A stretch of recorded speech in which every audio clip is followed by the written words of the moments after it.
नमस्कार दोस्तों, स्वागत है आपका minds of UPSC YouTube channel पे। लास्ट क्लास में हमने 2023 का सीसेट पेपर डिस्कस किया था। हिंदी माध्यम के छात्रों के लिए यह पूर्णतः वीडियो है। 2023 में हमने 32वें क्वेश्चन तक के सॉल्व किया था। आज हम इसके आगे 33वें क्वेश्चन से स्टार्ट करते हैं। तो 33वें क्वेश्चन का ये आपको यहाँ पे परिच्छेद दिया हुआ है। अब ये परिच्छेद अभी हमें पढ़ना नहीं है, पहले हम क्वेश्चंस को देखेंगे, प्रश्न को देखेंगे और उसके ऑप्शंस को देखेंगे। 33वें क्वेश्चन की अगर बात करें,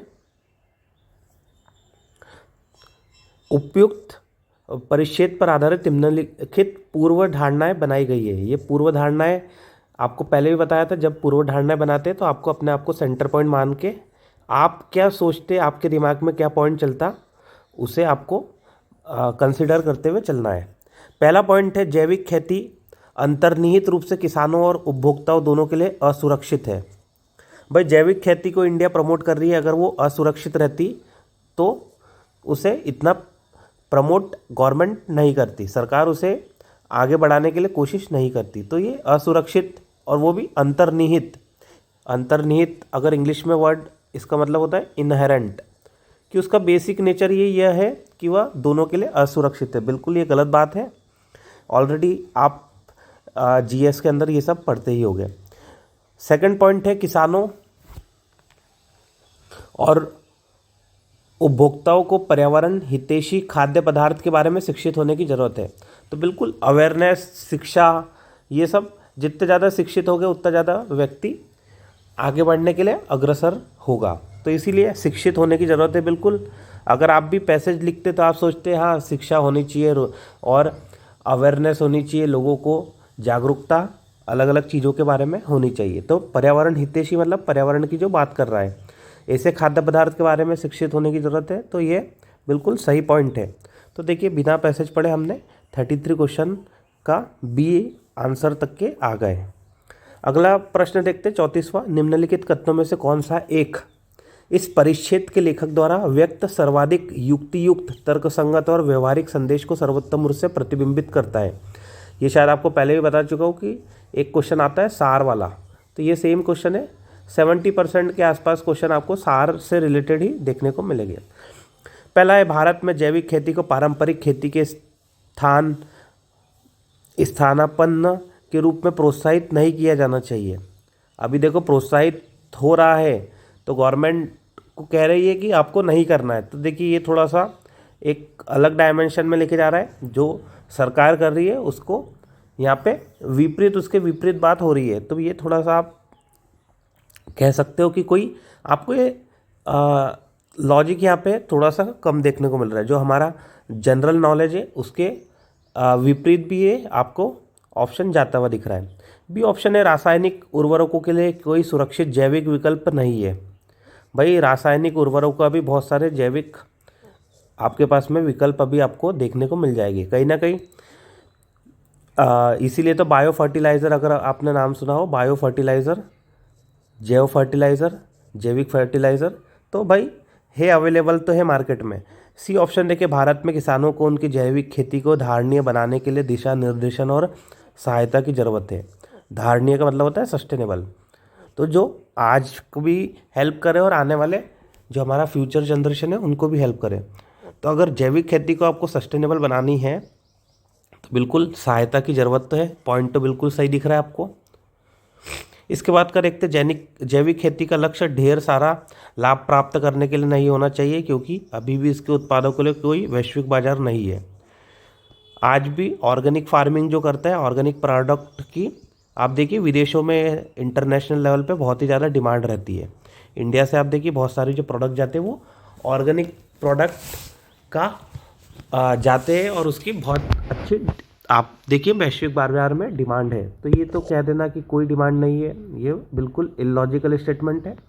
हमारा आसानी से आंसर आ गया यहाँ पे सी। अगला प्रश्न 35वां, हम परिच्छेद को नहीं पढ़ेंगे। उपयुक्त परिच्छेद के आधार पर निम्नलिखित पूर्व धारणाएं बनाई गई है। ये वापस से पूर्व धारणाएं पे क्वेश्चन है। सतत विकास लक्ष्यों को कार्यान्वयन करने के लिए और भूखमरी को पूरी तरह मिटाने के लक्ष्य को प्राप्त करने के लिए एक धान्य कृषि प्रथाएं अपरिहार्य है, भले ही इनसे कुपोषण का समाधान न हो। अब ये अपरिहार्य, ये जो वर्ड है जब भी आएगा 90% समय पे ये आपको गलत होता हुआ देखने को मिल जाएगा।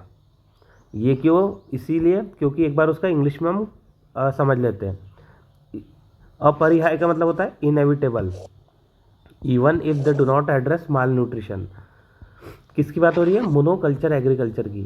कभी हिंदी में समझ में नहीं आया तो आप इंग्लिश में भी पढ़ सकते हैं। भाई मोनोकल्चर जो प्रैक्टिसेस है आज भी वो सस्टेनेबल नहीं है और उसे हम कहीं ना कहीं हटाने की कोशिश कर रहे हैं। जैसे हमारे यहाँ पे मोनोकल्चर क्या होता है, या तो राइस होता है या वीट होता है।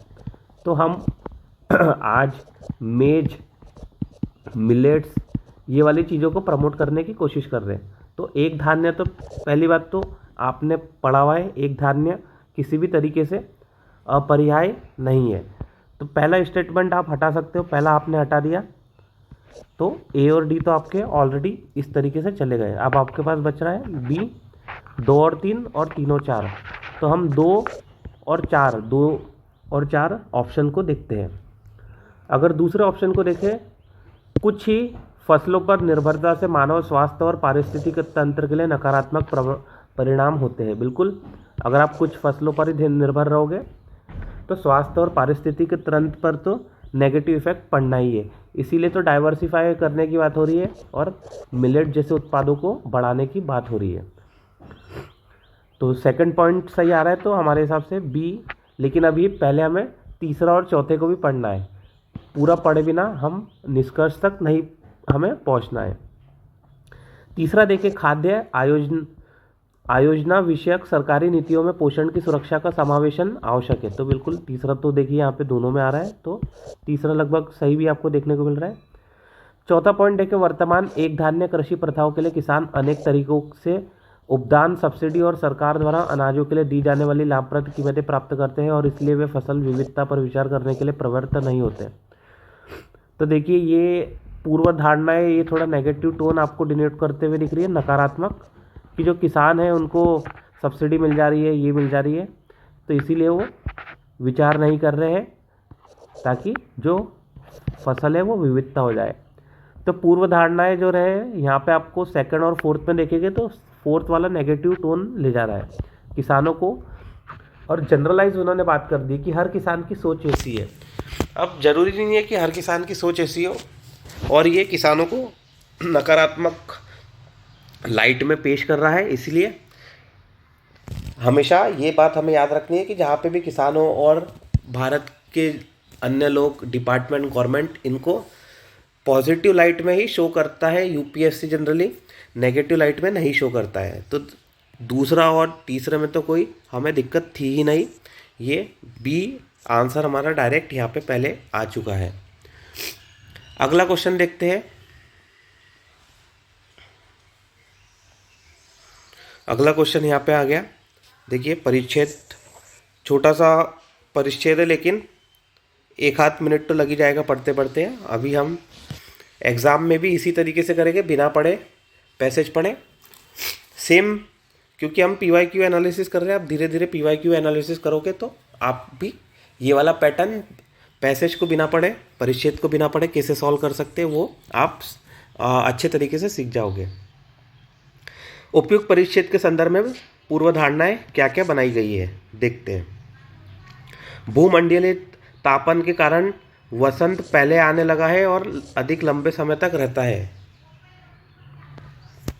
तो देखिए बिल्कुल आप देखोगे वसंत जो है, वसंत आपको जनवरी फरवरी के महीने में देखने को मिलेगा, और पहले आने लगा, थोड़ा सा पहले फरवरी में आता था, अभी इस साल देखिए जनवरी में आ गया है। अधिक समय तक भी रहता है, तो वेरिएशन तो हुआ है किसके कारण? ग्लोबल वार्मिंग के कारण। तो बात तो ये कहीं ना कहीं सही कह रहे हैं, लेकिन हमें पहले दूसरा पूर्व धारणाएं भी पढ़नी है। वसंत का पहले आना और लंबे समय तक रहना पक्षी समष्टि के लिए अच्छा नहीं है। अब ये सीधे इन्होंने बोल दिया, नेगेटिव इन्होंने बात कर दी कि पक्षी के लिए अच्छा नहीं है। क्या पता कोई पक्षी के लिए अच्छा हो जाए, क्योंकि ठंड से उन्हें छुटकारा मिलेगा और अगर और अधिक लंबे समय तक रहेगा तो जो गर्मी है उससे बचाव मिलेगा। तो ठंडी से भी बचाव मिल रहा है, गर्मी से भी बचाव मिल रहा है। तो क्या पता किसी के लिए पक्षी समष्टि के लिए अच्छा हो जाए। तो ये कह देना कि अच्छा नहीं है, ये थोड़ा सा बहुत ही अतिशयोक्ति वाली बात बता दे रहा है, और एक ही इस पे नहीं पे ज़्यादा इन्होंने फोकस कर दिया है। तो आपको इस तरीके से समझना है। इसका करेक्ट आंसर आ रहा है केवल एक। इजी क्वेश्चन था। पूर्व धारणा जब भी वाला क्वेश्चन आए, पूर्व धारणा वाला, तो आपको अपने आप को मुख्य भूमिका में रख लेना है और अपने हिसाब से ये सब चीज़ें देखते हुए चलना है। अगला क्वेश्चन है 42। निम्नलिखित कथनों में से कौन सा एक इस परिच्छेद में निहित सर्वाधिक तर्कसंगत, युक्तियुक्त और निर्णायक संदेश को सर्वोत्तम रूप से प्रतिबिंबित करता है? खाद्य उत्पादन और पर्यावरण दोनों के लिए नाइट्रोजन का अधिक दक्ष होना अनिवार्य है। ओके, सॉरी, अधिक दक्ष उपयोग अनिवार्य है। भाई नाइट्रोजन हमारे पास में कितनी है? 78%, 78% है नाइट्रोजन। तो अनिवार्य, देखिए बात लेट अस सी, अभी देखते हैं, इसको अभी भूल नहीं सकते। संश्लिष्ट नाइट्रोजन उर्वरकों का उत्पादन बंद नहीं किया जा सकता क्योंकि इससे वैश्विक खाद्य सुरक्षा पर प्रतिकूल प्रभाव पड़ेगा। संश्लिष्ट एक बार देख लेते हैं इसका इंग्लिश में। Production of synthetic nitrogen fertilizer can not be stop as it will adversely affect. भाई सिंथेटिक के बदले अगर सिंथेटिक को आप बंद कर देंगे तो फ़ायदा भी आपको कहीं ना कहीं देखने को मिल जाएगा, और इसके बदले हम बहुत सारे चना और अलग अलग तरीके से राइजोबोम्स, ये जो नेचुरल प्राकृतिक उर्वरक है, उसको हम प्रमोट कर सकते हैं। तो ये तो थोड़ा सा इजीली आप इसको हटा सकते हो। सी ऑप्शन देखते हैं। अधिक मात्रा में नाइट्रोजन का प्रयोग करने वाली फसलों के विकल्पों का अभिज्ञान कर उनकी खेती करनी चाहिए। देखिए ये भी आपको कहीं ना कहीं बात या तर्क संगत तो रख रहा है, लेकिन इसको भी जरा होल्ड करके रखते हैं। अगला देखते हैं। संश्लिष्ट उर्वरकों के उपयोग वाली परंपरागत खेती करने की बजाय कृषि वानिकी, कृषि पारतंत्र और जैविक खेती की जानी चाहिए। अब ये तो नया ही कॉन्सेप्ट लेके आ गया कि आप ये सब छोड़ दीजिए और नई नई चीज़ों पे अपना लीजिए। अब ये की जानी चाहिए, लेकिन ये करने के लिए आपको पूरा जो सिस्टम है उसको चेंज करना पड़ेगा। एग्रो फॉरेस्ट्री के लाभ, और हर जगह पे एग्रो फॉरेस्ट्री नहीं हो सकती है, होती है लेकिन हर जगह पे नहीं हो सकती। कृषि पारितंत्र, एग्रो इकोसिस्टम और जैविक खेती की जानी चाहिए। तो जहाँ पे ये हो रही है, जहाँ पे आपको राइस, वीट, ये वाला सिस्टम करना पड़ रहा है, तो वहाँ पे तो आपको कहीं ना कहीं उर्वरकों की ज़रूरत पड़ेगी। अब वो उर्वरक आप या तो प्राकृतिक यूज़ कर लीजिए, या तो फिर सिंथेटिक या फिर संश्लिष्ट वाला यूज़ कर लीजिए।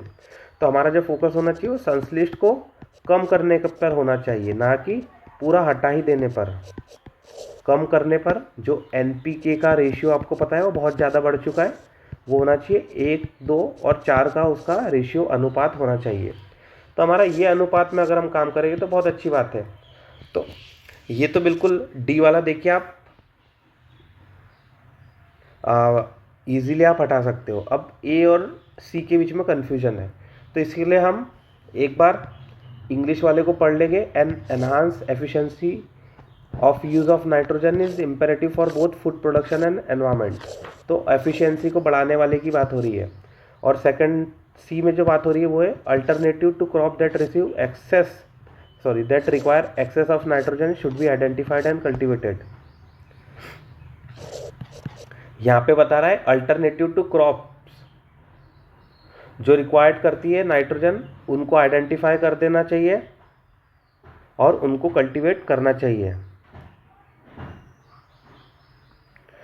तो बिल्कुल ये थोड़ा सा आप देखिए गलत दिशा में जा रहा है। Alternative to crops that require excess of nitrogen should be identified and cultivated.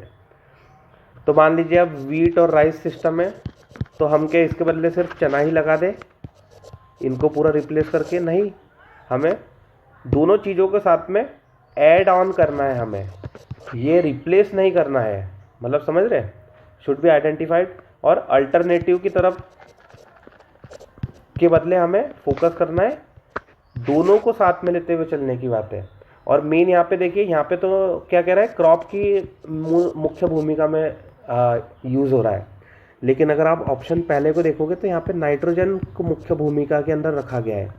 तो जो पॉइंट यहाँ पे, अगर आप पैसेज, कभी कभी पैसेज भी पढ़ने की हमें ज़रूरत पड़ सकती है, तो जो पैसेज अगर आप पढ़ते हो तो देखिए, global analysis of nitrogen use efficiency, इसकी पहली लाइन ही आपको दिख रही है कि नाइट्रोजन को एफिशिएंट हमें यूज़ करना है। तो ये ऑप्शन देखिए, ये ऑप्शन बिल्कुल सटीक यहाँ पे आपको देखने को मिल रहा है। नाइट्रोजन उपयोग दक्षता, दक्षता की बात हुई है, तो पहला जो है, पहला ऑप्शन हिंदी माध्यम से भी आप देखिए, बिल्कुल आपको आप कह सकते हो अपने पैसेज के हिसाब से पूरा सटीक तरीके से ये ऑप्शन जा रहा है।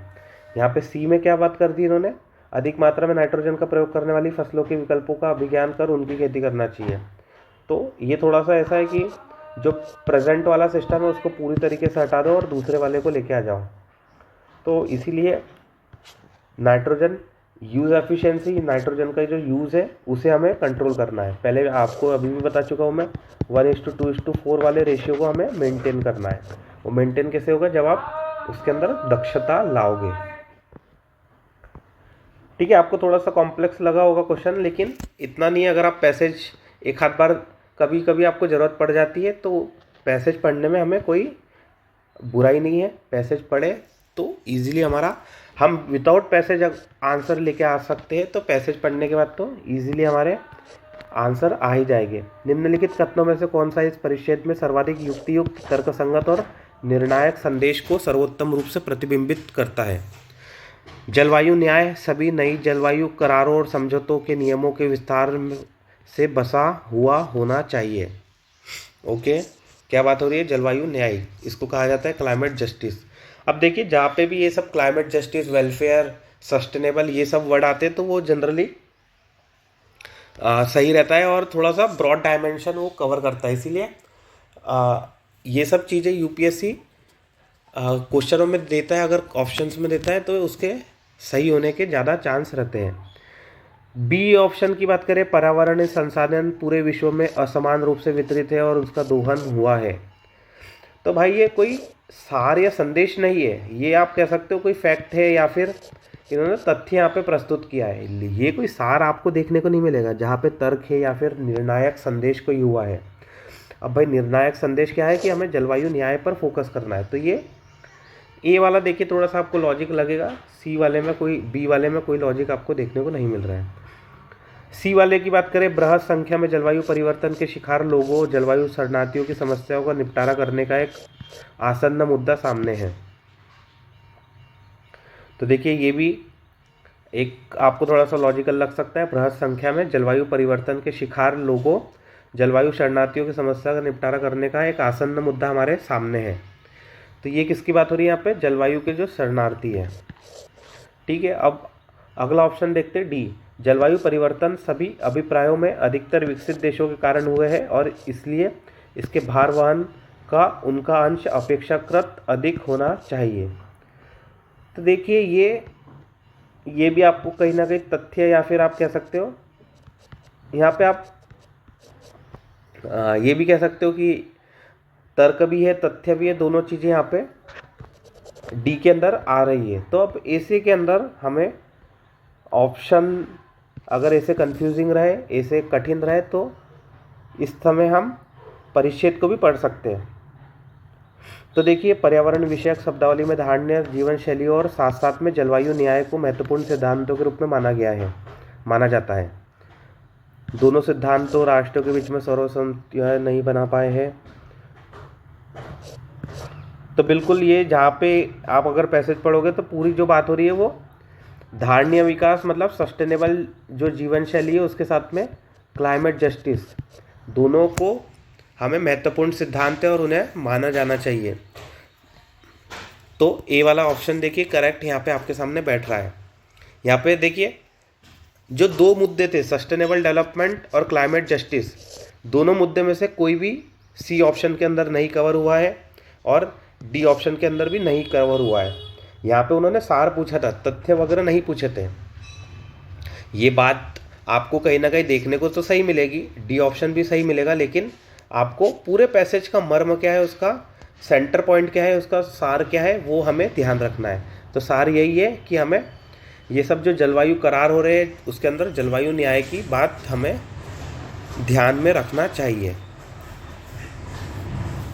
किसी को कोई डाउट है तो आप कमेंट सेक्शन में भी पूछ सकते हो, मैं उसका जवाब आपको दे दूंगा। कोई अगर क्वेश्चन में डाउट आ रहा है तो आप कमेंट करके उसके बारे में पूछ सकते हो। अगला क्वेश्चन है 51वां, निम्नलिखित कथनों में से कौन सा एक इस परिच्छेद के लेखक द्वारा दिए गए सर्वाधिक युक्तियुक्त और तर्कसंगत संदेश को सर्वोत्तम रूप से प्रतिबिंबित करता है। तो बिल्कुल वापस से वही बात आ गई जो आपको बता चुका हूँ, सार वाला क्वेश्चन है ये। ग्रामीण और जनजातीय क्षेत्रों और समुदायों के स्वामित्व वाली जमीनों के अन्य वृक्षों को खाद्य देने वाले वृक्षों से बदल देना चाहिए। भाई देखिए, सभी वृक्षों को जो कह रहा है वो कि खाद्य देने वाले वृक्षों से बदल देना चाहिए। तो भाई नीम जो है, पीपल जो है, बरगद जो है, सभी का अपना आप में एक महत्वपूर्ण भूमिका है और बहुत सारे जगहों पे ये अपने आप में की स्टोन स्पीसीज है। की स्टोन हमने पहले भी अभी पढ़ा था। तो अगर आप इन सब चीज़ों को हटा दोगे तो दूसरे पे थोड़ा कहीं ना कहीं नेगेटिव इफेक्ट पड़ेगा और सिर्फ पेड़ जो रहे या फिर वृक्ष जो रहे जो हमें फल वगैरह दे रहे हैं उनके बदले वो हमेशा ही आपके साथ में सपोर्ट नहीं करे। हमें जो सपोर्ट करता है वो रहता है लोकल, या फिर आप कह सकते हो जो वहीं का ओरिजिन वहीं पे हुआ है और वहीं पे वो बड़ा है। वैसे वाले जो लोकल प्लांट्स रहते हैं, लोकल ट्रीज रहते हैं, उनको हमें प्रमोशन, उनको बढ़ावा देना चाहिए। तो ए वाला ऑप्शन ये थोड़ा सा एक समझदारी वाला आपने कहीं पढ़ा हो तो उससे भी आप इसको हटा सकते हैं। 51 का अगला ऑप्शन है, भारत में वर्तमान परंपरागत कृषि प्रथा से खाद्य सुरक्षा सुनिश्चित नहीं की जा सकती है।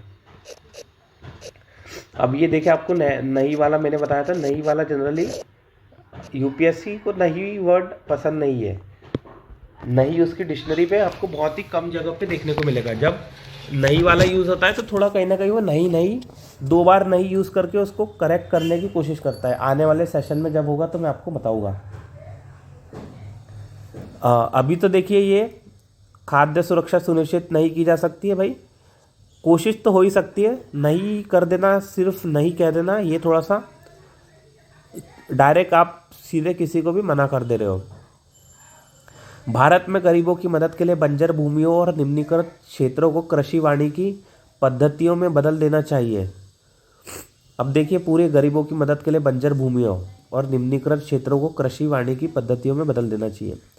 भाई जो हमारे पास कृषि है, आज भी बहुत ज़्यादा कृषि क्षेत्र हमारे पास है, उनके अंदर ही हम एफिशिएंट नहीं है, दक्ष नहीं है, हमारी प्रोडक्टिविटी कम है। ये तो सब आपको लगभग पता ही होगा। तो और क्षेत्र को लेके भी आ जाएंगे तो अगर प्रोडक्टिविटी एफिशिएंसी कम रहेगी तो कोई फ़ायदा हमें होने वाला नहीं है। तो ये सी वाला ऑप्शन भी आप इसको कहीं ना कहीं हटा सकते हो। डी ऑप्शन देखते हैं, परंपरागत कृषि के अतिरिक्त अथवा उसके साथ साथ कृषि पारितंत्र भी विकसित किए जाने चाहिए। के अतिरिक्त अथवा उसके साथ, तो यहाँ पे एड ऑन करने की कोई ना कोई चीज़ बात हो रही है। अब एड ऑन करने की बात हो रही है, इसका मतलब ये है कि मैंने आपको पहले वाले क्वेश्चन में भी बताया था कि एड ऑन मतलब कोई ऐड करने की बात हो रही है तो वो अच्छी बात है। तो परंपरागत कृषि के साथ साथ हमें जो दूसरी चीज़ें उसको भी फोकस करने की ज़रूरत है। तो देखिए, ए बी सी डी आप चारों ऑप्शन देखोगे, डी ऑप्शन आपको कितना परफेक्ट यहाँ पे मैच करता हुआ दिख रहा है। किसी को डाउट है तो कमेंट में पूछ सकता है। अगला क्वेश्चन देखते हैं, 52वां। देखिए 52 और 53 दोनों के लिए आपको एक एक पैसेज अलग से देखने को मिल रहे हैं। तो यही यूपीएससी के पेपर को थोड़ा कठिन बना देता है, लेकिन हमारी जो प्रैक्टिस होगी उससे आप इजीली ये सब चीज़ों को टैकल कर पाओगे। सी सेट में आप आराम से 67 मार्क्स आराम से लेके आ जाओगे। तो जो हिंदी माध्यम के बच्चे हैं जो 67 भी मार्क्स ला नहीं पा रहे हैं, उसमें 40+ मार्क्स तो आपके सिर्फ परिच्छेद कह लीजिए या फिर सिर्फ रीडिंग कंप्रहेंशन वाले सेक्शन से ही बन जाएंगे। तो फिर आपको बस 27 मार्क्स की ज़रूरत यहाँ पे पड़ेगी मैथमेटिक्स से और रीजनिंग से, जो कि बहुत इजी रहता है स्कोर करना। तो इसीलिए मेरा फोकस जो मेन है वो है गद्यांश पे, रीडिंग कम्प्रिहेंशन वाले सेक्शन पे। ए ऑप्शन देखते हैं, उपयुक्त बहिर्प्रभावी पूछा तो वही गया है, युक्ति युक्त और व्यवहारिक संदेश को सर्वोत्तम रूप से प्रतिबिंबित करता है। उपयुक्त बहिर्प्रभावी उपचार प्रोटोकॉल लगाना आवश्यक है। ओके, किस बहिर्प्रभावी उपचार, एक बार इंग्लिश में देख लेते हैं इसका मतलब क्या होता है। It is necessary to put proper effluent treatment protocol in place. बिल्कुल एफ्लुएंट ट्रीटमेंट प्लांट जो उपचार होना चाहिए वो आपको पता होना चाहिए। बहिर्प्रभावी मतलब बाहर जो जा रहा है सीवेज या फिर गंदगी, तो उसको केमिकल उसको ट्रीट करने के लिए प्लांट उपचार प्रोटोकॉल लगाना आवश्यक है। तो ये एक तरीके से पॉइंट तो सही है, लेकिन हमें पहले चारों चीज़ों को पढ़ना है। लोगों में पर्यावरण जागरूकता को बढ़ाना आवश्यक है। ओके, ये बात भी सही है, कहीं ना कहीं लग रही है। सी ऑप्शन देखते हैं, औषध प्रतिरोधी जीवाणु के प्रसार को खत्म नहीं किया जा सकता क्योंकि ये आधुनिक चिकित्सा देखभाल में अंतर्निहित है। भाई बिल्कुल, ये थोड़ा सा नहीं किया जा सकता, नहीं वर्ड यूपीएससी को पसंद नहीं है, हटा दो इसको। औषध निर्माण कंपनियों को भीड़भाड़ कस्बों और शहरों के बाहर दूरस्थ ग्रामीण क्षेत्रों में स्थापित किया जाना चाहिए। अब भाई ये दूसरे क्षेत्रों में भी अगर स्थापित कर दोगे तो वहाँ पे समस्या वापस से वही आ जाएगी कि सीवेज ट्रीटमेंट प्लांट और जो एफ्लुएंट ट्रीटमेंट प्लांट है जो यहाँ पे उपचार प्रोटोकॉल है, अगर वो नहीं रहेंगे तो वो ग्रामीण में भी गंदगी करेंगे, ग्रामीण को वाले जगह को भी वो एक तरीके से वहाँ पे केमिकल बहुत सारा रिलीज़ कर देंगे। तो डी और सी तो एक तरीके से हट गया। ए और बी के अंदर आपको कन्फ्यूजन है, दोनों के अंदर वर्ड आ रहा है आवश्यक आवश्यक, तो हमारी इससे भी थोड़ा सा गड़बड़ हो जा रही है। तो एक बार पढ़ लेते हैं।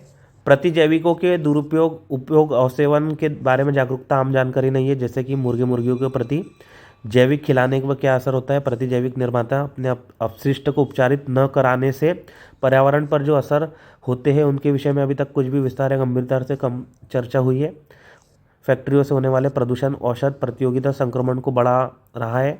औषध निर्माण संयंत्रों के चारों तरफ औषध प्रतियोगी जीवाणुओं के होने का संज्ञान हमको है। तो संज्ञान है तो इसका यही मतलब है कि भाई आपको क्या लगाना है, संज्ञान कैसे होगा, जागरूकता से कुछ नहीं होगा। जागरूकता मेरे को अवेयरनेस है, लेकिन जब तक प्रोटोकॉल वहाँ पे उपचार ट्रीटमेंट नहीं लगा रहे हो तब तक कोई चीज़ होने वाली नहीं है। तो 52 का करेक्ट आंसर देखिए ए आ गया। अगर एग्ज़ाम के अंदर इसको 1 मिनट से ज़्यादा क्वेश्चन को हमें नहीं लगेगा, क्योंकि हाँ सी और डी तो हमने ऐसे ही हटा दिए थे, कंफ्यूज हो रहे थे ए और बी के अंदर, तो हमने पैसेज पढ़ा और डायरेक्ट ए हमारा आंसर आ गया। अगला ऑप्शन देखते हैं 53, निम्नलिखित कथनों में से कौन सा है कि इस परिच्छेद के मर्म को सर्वोत्तम रूप से प्रतिबिंबित करता है। विश्व शक्ति बनने के लिए भारत को सार्वभौमिक गुणवत्ता शिक्षा में निवेश करने की आवश्यकता है। तो देखिए बात तो कहीं ना कहीं बिल्कुल सबका साथ, सार्वभौमिक मतलब सभी के लिए गुणवत्ता शिक्षा, गुणवत्ता मतलब क्वालिटी शिक्षा होगी तो भाई कौन सा देश आगे नहीं बढ़ेगा। आवश्यकता तो बिल्कुल है हमें। भारत एक विश्व शक्ति नहीं बन सकता, नहीं वर्ड है, सीधे हटा दो, क्योंकि वह ज्ञान अर्थव्यवस्था पर न तो ध्यान दे रहा है। भाई हम कितना फोकस कर रहे हैं, फोकस तो कर ही रहे। गवर्नमेंट अलग अलग स्कीम्स देखिए आप, सबका साथ सर्व शिक्षा अभियान, NEP 2020, सभी कोशिश हो रही है कि अच्छा करा जाए, लेकिन इंडिया बहुत बड़ी कंट्री है, समय लगता है। देखते हैं सी पॉइंट, हमारी शिक्षा प्रणाली में उच्चतर शिक्षा के दौरान कौशल प्रदान करने पर अधिक ध्यान दिया जाना चाहिए। भाई पॉइंट तो ये भी है, लेकिन ये उच्चतर शिक्षा की बात हो रही है, यहाँ पे गुणवत्ता शिक्षा की बात हो रही है। तो उच्चतर शिक्षा मतलब सिर्फ 11, 12 या फिर बड़ी जो क्लास है। क्वालिटी एजुकेशन मतलब जहाँ पे भी एजुकेशन हो रही है वहाँ पे क्वालिटी की बात हो रही है। ये वाला थोड़ा सा आपको बेटर यहाँ पे वर्ड देखने को मिल रहा है, लाइन देखने को मिल रही है। विद्यालयों को अनेक बच्चों के माता पिता निरक्षर है और गुणवत्तापूर्ण शिक्षा के लाभों के प्रति जागरूक नहीं है। तो माता पिता जो निरक्षर आपको बता दिए, भाई निरक्षर है, लेकिन 60-70% आज भी हमारे जो है शिक्षा हमारे पास में लिटरेसी रेट है। तो सभी को निरक्षर कह देना और उनके खिलाफ नकारात्मक भाव पैदा करना, ये हमारा मेन उद्देश्य नहीं है। मेन उद्देश्य क्या बोलेगा, अगर आप राइटर खुद होते तो आप कहते हैं भाई शिक्षा को क्वालिटी होनी चाहिए, अच्छा होना चाहिए, रोजगार होना चाहिए, स्किल होना चाहिए, ये सब चीज़ों पे आप बात करते हैं। डी वाला ऑप्शन आपके दिमाग में कहीं से कहीं तक नहीं आता। ईजी है, इसके अंदर मेरे हिसाब से कोई डाउट होना नहीं चाहिए। अगला एक बार क्वेश्चन देख लेते हैं। अगला क्वेश्चन है 61वां, निम्नलिखित कथनों में से कौन सा एक उपयुक्त परिच्छेद में निहित सर्वाधिक तर्कसंगत संदेश को सर्वोत्तम रूप से प्रतिबिंबित करता है? आधुनिक प्रौद्योगिकी सामाजिक संरचना को कमजोर करती है और जीवन को कठिन बना देती है। ओके भाई, आधुनिक प्रौद्योगिकी जीवन को कठिन थोड़ी बना रही है, सरल बना रही है। Science is a good servant, ऐसा कहा जाता है ना, साइंस जो है वो हमारा सर्वेंट है, अच्छा सर्वेंट है। तो कठिन थोड़ी, इंटरनेट हमारे जीवन को कठिन बनाने से के बदले पहले तो अभी सरल बना रही है। कठिन लोग उसको अगर दुरुपयोग करेंगे तो कठिन बन जाएगा, लेकिन अभी तो सरल बन रहा है। ट्रैक्टर आप चलाओगे तो उससे किसानी करने में आसानी होगी, अपेक्षा अगर आप बैल से करोगे या फिर हाथ से करोगे। आधुनिक जीवन अनिश्चितताओं और अनंत कठिन विकल्पों से भरा हुआ है। भाई कठिन विकल्प नहीं होते हैं, नेगेटिव टोन है। हमारे पास में अपॉर्चुनिटीज़ बहुत ज़्यादा है। तो आपको पहले ही बताया, नेगेटिव पॉइंट नहीं लेना, हमें पॉजिटिव अप्रोच रखना है। यूपीएससी भी पॉजिटिव अप्रोच रखते हुए चलता है। हम दूसरों की राय से प्रभावित होते हैं और हमें अपने दृढ़ विश्वास पर का अनुसरण करने की हिम्मत नहीं होती है। भाई सभी के बारे में एक ही बात इन्होंने बता दिया है। भाई किसी के पास में दृढ़ विश्वास और खुद का अनुसरण करने की भी बहुत हिम्मत रहती है। व्यक्ति अपने अपने क्षेत्रों में अच्छा कर रहे हैं। नीरज चोपड़ा हो गया, और भी बहुत सारे आप आईएएस आईपीएस अधिकारियों को देख सकते हो। डी ऑप्शन देखते हैं, हमारे जीवन में अत्यंत कम विकल्प होना शायद अच्छी चीज़ नहीं हो, किंतु बहुत अधिक विकल्प होना भी उतना ही कठिन हो सकता है। तो हो सकता है, पॉसिबिलिटी की बात बता रही है, और दोनों को उन्होंने तोलते हुए बैलेंस अप्रोच यहाँ पे लेते हुए चली है। तो डी ऑप्शन देखिए करेक्ट यहाँ पे बैठ रहा है। बहुत ईजी क्वेश्चन था ये वाला। तो अगला क्वेश्चन 62 वाला 62वां देखते हैं, घरेलू बचतों के वित्तीयकरण के संबंध में निम्नलिखित कथनों में से कौन से इस परिच्छेद में निहित अर्थों को सर्वोत्तम रूप से प्रतिबिंबित करते हैं? हलों को विकसित करने के लिए एक लचीला वातावरण आवश्यक है। ओके, बात तो सही बोल रही है कि अगर हलों को विकसित करना है, हल मतलब सॉल्यूशन को विकसित करना है, तो एक लचीला वातावरण आवश्यक है। ओके, परिवार के अनुसार बने हुए हलों की आवश्यकता है। परिवारों के अनुसार बने हुए हलों की आवश्यकता है। भाई घरेलू बचत की बात हो रही है, मतलब हमारे घर की बात हो रही है। तो घर की अगर बात हो रही है तो हर एक घर का अलग अलग पर्सपेक्टिव रहता है, अलग अलग आवश्यकता रहती है। तो उसके हिसाब से उनके अनुसार अगर आवश्यक हल बने हैं तो वो भी पॉइंट तो अच्छा है यहाँ पे। वित्तीय प्रौद्योगिकी में नव प्रवर्तन आवश्यक है। अब इसको एक बार इंग्लिश में देख लेते तो थोड़ा अच्छा समझ में आएगा। Innovation in financial technology are required. भाई इनोवेशन तो हर जगह अच्छी बात है। नव प्रवर्तन अगर आप ला रहे हो, इनोवेशन एजुकेशन में लाओ, हेल्थ में लाओ, साइंस में लाओ, टेक में लाओ, कहीं पे भी लाओ, बहुत अच्छी बात रहती है। वित्तीय टेक्नोलॉजी में ला रहे तो ये भी बहुत अच्छी बात है। डी ऑप्शन यहाँ पे 1 2 3 कोई भी यहाँ पे देखिए, आपको कोई भी गलत या फिर नेगेटिव पर्सपेक्टिव नहीं मिलेगा, नहीं का वर्ड नहीं मिलेगा। किसी एक चीज़ पे ही ज़्यादा फोकस कर दिया, दूसरे को हटा दिया, नहीं मिलेगा। आवश्यकता है, यहाँ पे आवश्यक है, ये आवश्यक है। तो देखिए थोड़ा सा आपको मॉडरेट या फिर नर्म लचीला यहाँ पे जो है वाक्य देखने को मिल रहे हैं। और लचीलापन हलों को विकसित करने के लिए आवश्यक है, तो हमारा भी लचीलापन था, हमने ऑलरेडी यहाँ पे हल विकसित कर लिया। इसके बाद है 63वां क्वेश्चन, इस परिच्छेद के आधार पर निम्नलिखित पूर्व धारणाएं बनाई गई है। पेटेंट कराने वालों को दिए गए पेटेंट संरक्षण के कारण पेटेंट वाली दवाएं सुलभ करने में जनसाधारण की क्रय शक्ति पर भारी बोझ पड़ता है। बात तो थोड़ी सी आपको कहीं ना कहीं सही लग रही है कि पेटेंट अगर करा देते हैं तो क्रय शक्ति पर भारी बोझ पड़ जाता है। 1 रुपये की जेनरिक दवाई आपको 3 4 रुपये 5 रुपये में देखने को, उससे भी ज़्यादा रुपये में देखने को मिल जाती है। औषधीय उत्पादों के लिए अन्य देशों पर निर्भरता विकासशील और गरीब देशों के लिए भारी बोझ है। जरूरी नहीं है भाई इंडिया जैसे कंट्री जेनरिक दवाई सस्ते में बाहर बेच रहे हैं, तो अगर वो खुद सेटअप करेंगे तो उससे बेहतर है कि ईज़िली वो कहीं ना कहीं से इंपोर्ट कर लें। तो सेकंड वाला स्टेटमेंट थोड़ा सा गड़बड़ लग रहा है, फिर भी इसको होल्ड करते हैं पूरे। अगर जब तक स्टेटमेंट नहीं देखेंगे हम आसानी से निष्कर्ष पे नहीं पहुँचेंगे। अनेक देशों में लोक स्वास्थ्य नीति अभिकल्पित करने के दौरान जनसाधारण को खर्च वहन करने की योग्य कीमतों पर दवा उपलब्ध कराना मुख्य लक्ष्य होता है। अनेक देशों में लोक स्वास्थ्य नीति अभिकल्पित करने के दौरान जनसाधारण को खर्च वहन करने योग्य कीमतों पर दवाएं उपलब्ध कराना मुख्य लक्ष्य होता है। ये देखिए, ये भी कहीं ना कहीं गड़बड़ लग रहा है सेंटेंस। एक बार चौथा पढ़ते हैं। सरकार के लिए यह आवश्यक है कि वह पेटेंट कराने वालों के अधिकारों और रोगियों की आवश्यकताओं के बीच उपयुक्त संतुलन बनाए। देखिए, आपको बताया था बैलेंस की बात हमेशा यूपीएससी करते हैं, दोनों के बीच में बैलेंस की बात हो रही है। और मेन अगर आप देखोगे, मतलब मैंने पढ़ा नहीं है फिर भी मैं कह सकता हूँ कि यहाँ पे पेटेंट और रिलेटेड दवाएं से रिलेटेड बात हो रही है। तो यहाँ पे ये वाला जो है दवाएं उपलब्ध कराना, ये थोड़ा सा पीछे हो जा रहा है। मेन जो भूमिका है वो पेटेंट है, कंपनी है और उनसे रिलेटेड दवाएं है। तो एक वाला सही लगा था हमें, और चौथा वाला तो बिल्कुल आप देखिए बैलेंस स्टेटमेंट है। एक वाला था, एक के साथ में दो नहीं जा रहा है, एक के साथ में चार जा रहा है, चार वाला बैलेंस है, बिल्कुल बी ऑप्शन है। बिना पढ़े 1 मिनट के अंदर देखिए इतना खतरनाक क्वेश्चन हमने सॉल्व यहाँ पे कर लिया। नेक्स्ट आगे बढ़ते हैं। 64वां क्वेश्चन, उपयुक्त परिच्छेद के आधार पर पूर्व धारणाएं बनाई गई है। वो क्या क्या है देखते हैं। निजता का संरक्षण मात्र अधिकार नहीं है, बल्कि इसका अर्थव्यवस्था के लिए भी मूल्य है। बिल्कुल, राइट टू प्राइवेसी अधिकार सिर्फ अधिकार ही नहीं है, अधिकार का मतलब राइट ही नहीं है, इसका कहीं ना कहीं आप अर्थव्यवस्था पर भी इसका इम्पैक्ट तो है। तो बात तो इन्होंने सही कही है। निजता और नवप्रवर्तन के बीच एक आधारभूत कड़ी है इनोवेशन। अभी हमने देखा, कभी कभी आपको ये वर्ड डिफ़िकल्ट लग जाएगा। नवप्रवर्तन हिंदी माध्यम वालों को भी थोड़े से डिफ़िकल्ट लग जाते हैं। निजता से आपको इजी वर्ड पड़ेगा प्राइवेसी। तो प्राइवेसी और इनोवेशन दोनों एक दूसरे के बीच में कहीं ना कहीं कड़ी है। तो भाई बात तो सही है, अगर प्राइवेसी रहेगी तो आप इनोवेशन और अच्छे तरीके से आगे बढ़ सकते हो। तो देखिए, कोई भी यहाँ पे नेगेटिव वर्ड आपको कहीं भी कुछ देखने को नहीं मिल रहा है, पॉजिटिव है दोनों।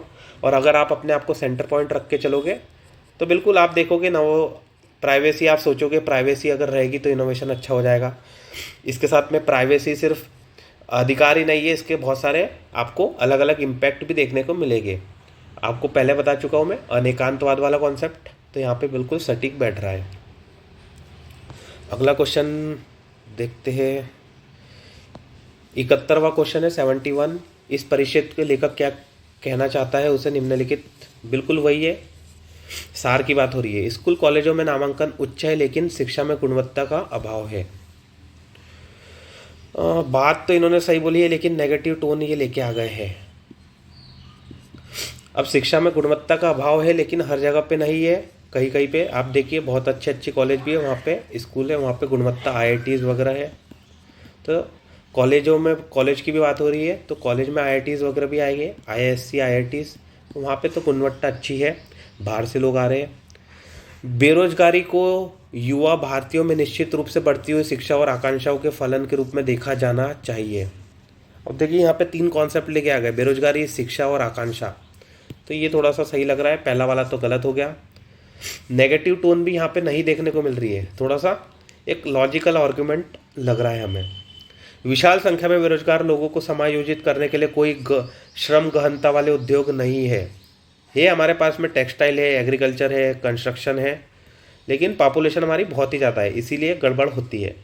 तो कह देना कि नहीं है भाई। अगर एक भी रहा तो एक टेक्सटाइल फैक्ट्री भी रही तो कह देना कि नहीं है, वो हट जाएगा। शिक्षा प्रणाली को समुचित रूप से अभिकल्पित किया जाना चाहिए ताकि शिक्षित लोगों के लिए स्वरोजगार सुकर हो। अब बात हो रही है शिक्षा प्रणाली, शिक्षा से स्वरोजगार की बात हो रही है। भाई स्वरोजगार के लिए आपको बहुत सारी चीज़ों पे ध्यान देना पड़ता है, फाइनेंस वगैरह वगैरह, और सप्लाई चेन सिर्फ शिक्षा से ही स्वरोजगार हो नहीं जाता है, आपको दूसरी चीज़ों पे फोकस करना है। तो देखिए बी ऑप्शन देखिए और डी ऑप्शन देखिए, बी वाला देखिए अलग अलग पर्सपेक्टिव को लेके चल रहा है, और बेरोजगारी वगैरह की भी बात हो रही है। तो एक बार देख लेते हैं परिच्छेद के अंदर किसकी बात हो रही है। यद्यपि बेरोजगारी दर अर्थव्यवस्था की है, तो बिल्कुल बेरोजगारी की बात हो रही है, और बेरोजगारी सिर्फ आपको बी वाले के अंदर देखने को मिल रहा है। इजी क्वेश्चन था, हमने आसानी से सॉल्व कर लिया।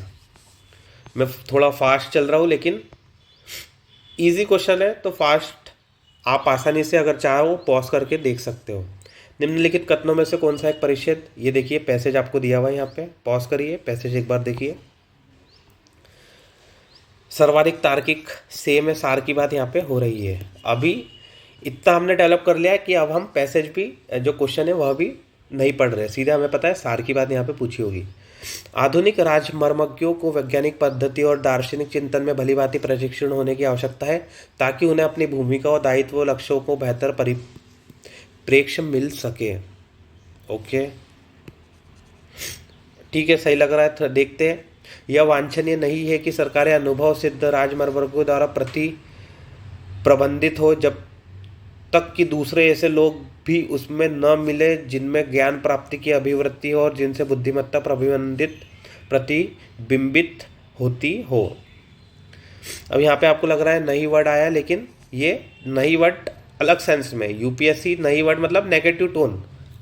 यहाँ पे कह रहा है वांछनीय नहीं है कि सरकारें अनुभव सिद्ध राजमर्मज्ञों द्वारा प्रबंधित हो जब तक कि दूसरे ऐसे लोग भी उसमें ना मिले जिनमें ज्ञान प्राप्ति की अभिवृत्ति हो। मतलब जो नए नए लोग हैं जिन्हें ज्ञान प्राप्ति की ज़रूरत है, अगर वो भी आ जाएंगे तो वो भी बहुत अच्छी बात है। तो ये भी थोड़ा लॉजिकल लग रहा है, इनको होल्ड करके रखते हैं। चूँकि राजमर्मज्ञ नौकरशाह समाज के ही उत्पाद है, समाज के एक ऐसी शिक्षा प्रणाली का होना वांछनीय है जो अपने नागरिकों को बहुत कम उम्र से ही वैज्ञानिक पद्धति और दार्शनिक चिंतन में प्रशिक्षण देने पर केंद्रित हो। बहुत ही अतिशयोक्ति बढ़ा चढ़ा के कह दिया है कि बचपन से पैदा होते से भाई उनको वैज्ञानिक पद्धति ये सब कराते हैं। थोड़ा सा भाई बहुत ही फार फैच आपको ये चीज़ देखने को मिल रही है। यह वांछनीय है कि सभी वैज्ञानिक को दार्शनिक होना भी आवश्यक हो ताकि उनके कार्य लक्ष्य अभूमिक हो और इस प्रकार समाज के लिए प्रयोजनपूर्ण तथा उपयोगी हो। सभी वैज्ञानिकों का दार्शनिक होना भी आवश्यक है। भाई वैज्ञानिकों का दार्शनिक होना आवश्यक है, लेकिन सभी का हो जाए, हर व्यक्ति दार्शनिक ही बन जाए तो वैज्ञानिक का जो कोर फील्ड है उसको वो छोड़ देंगे।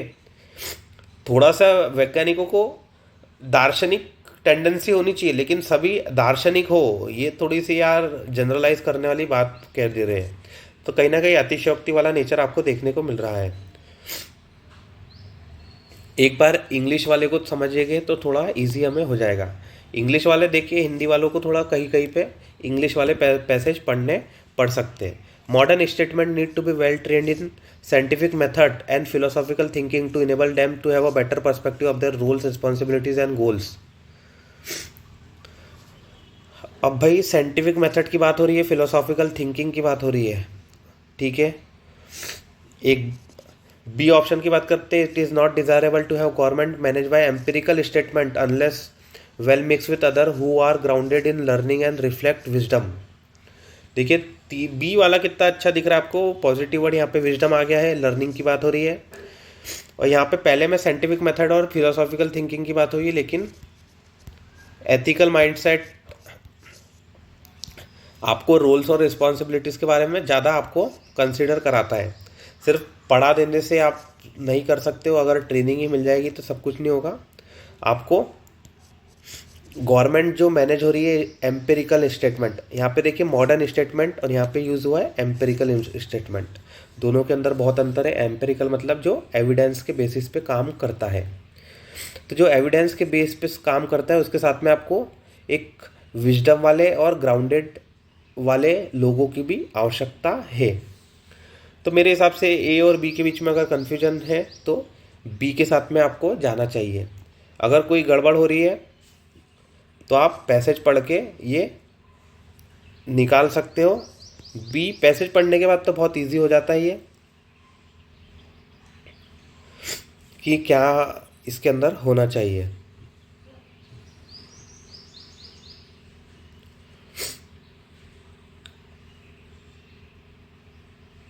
और यहाँ पे एक और वर्ड है भली भांति। आपको भली भांति देखिए थोड़ा सा बड़ा चढ़ा के बात हो रही है, भली भांति प्रशिक्षित होने की आवश्यकता है। अब भली भांति प्रशिक्षित हो जाएगा तो थोड़ा सा मुश्किल है। पहली बात तो प्रशिक्षण देना और सभी को आप ट्रेन कर रहे हो, मुश्किल भी है।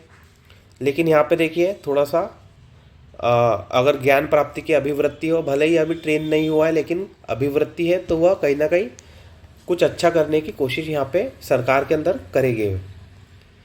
अगला क्वेश्चन है परिच्छेद 3 है, 73 क्वेश्चन है, शायद ये लास्ट क्वेश्चन है। इसके बाद एक बार देख लेते हैं लास्ट है क्या ये,